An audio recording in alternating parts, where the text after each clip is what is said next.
এক লোক বাড়িতে এসে তার ভাবিকে উড়াধরা পিটানো শুরু করেছে। লোকটার পিটুনি খেয়ে তার ভাবি জোরে জোরে চিৎকার চেঁচামেচি শুরু করে দিল। এদিকে এলাকার সমস্ত লোকজন তাদের বাড়িতে চলে আসলো কি হয়েছে তা দেখার জন্য। তখন এলাকার মাতুব্বর সেই লোকটাকে জিজ্ঞেস করলো, কি ব্যাপার, তুমি তোমার ভাবিকে এইরকম ভাবে নির্যাতন করছো কেন? তখন সেই লোকটা বলল, মাতবর সাহেব আর বইলেন না, আমার ভাবির চরিত্র মোটেও ভালো না।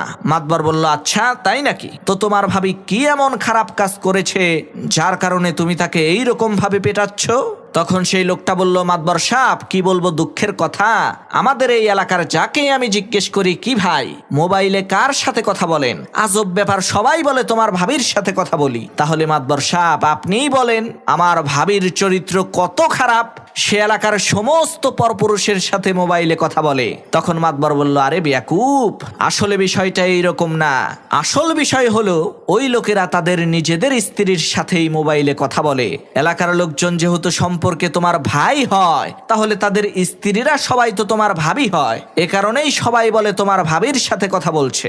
মাতুব্বরের এই কথা শুনে লোকটা বলল, ও আচ্ছা, এখন বুঝলাম আসল কাহিনী।